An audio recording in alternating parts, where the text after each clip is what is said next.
Well, we do have a common-sense Conservative plan to axe the tax, build the homes, fix the budget, and stop the crime, while this Prime Minister is not worth the cost after 8 years.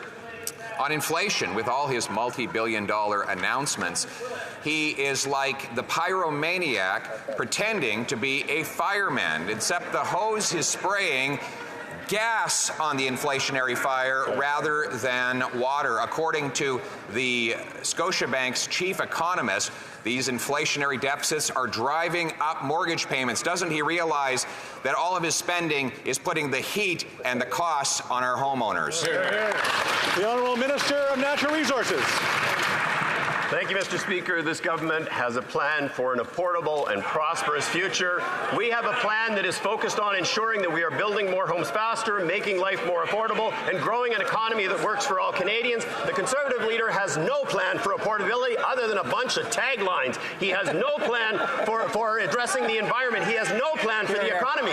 We believe in ensuring that Canadians have a fair chance to succeed, and we are acting on that. The Honourable Leader of the Official Opposition. Mr. Speaker, our plan is to axe the tax and cap the spending to bring down inflation and interest rates.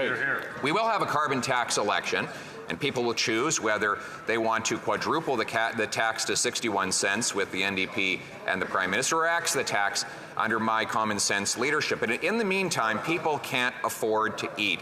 So will the Prime Minister show a little bit of compassion and accept my common sense demand to axe the tax on farmers and food? The Honourable Minister of Housing.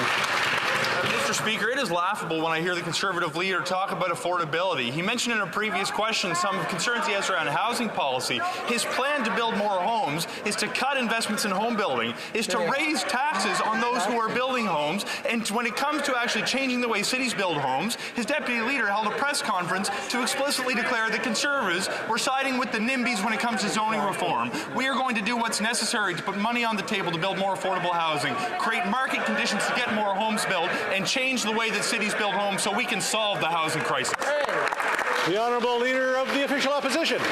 He caused the housing crisis, Mr. Speaker. Under his role as housing minister, the amount of a paycheck necessary to make payments on an average mortgage is gone up to a record smashing 64% from 38%.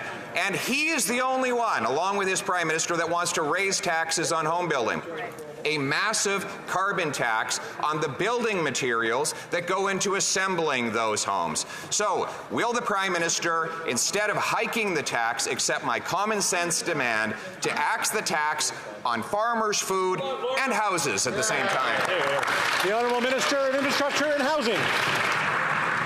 Mr. Speaker, it's interesting because he's actually put his plan on the record, and his plan includes putting the GST back on apartment construction for hundreds of thousands of middle-class homes in this country. He has one of the worst records in the past decade of anyone when it comes to getting homes built when he had the position responsible for housing in Parliament. Mr. Speaker, while he was minister, they built exactly 0 new apartments, 0 cooperative units, and only 6 affordable housing units across the entire country. We are helping get hundreds of thousands of homes built in this country, and we will do what it takes to solve the crisis once and for all.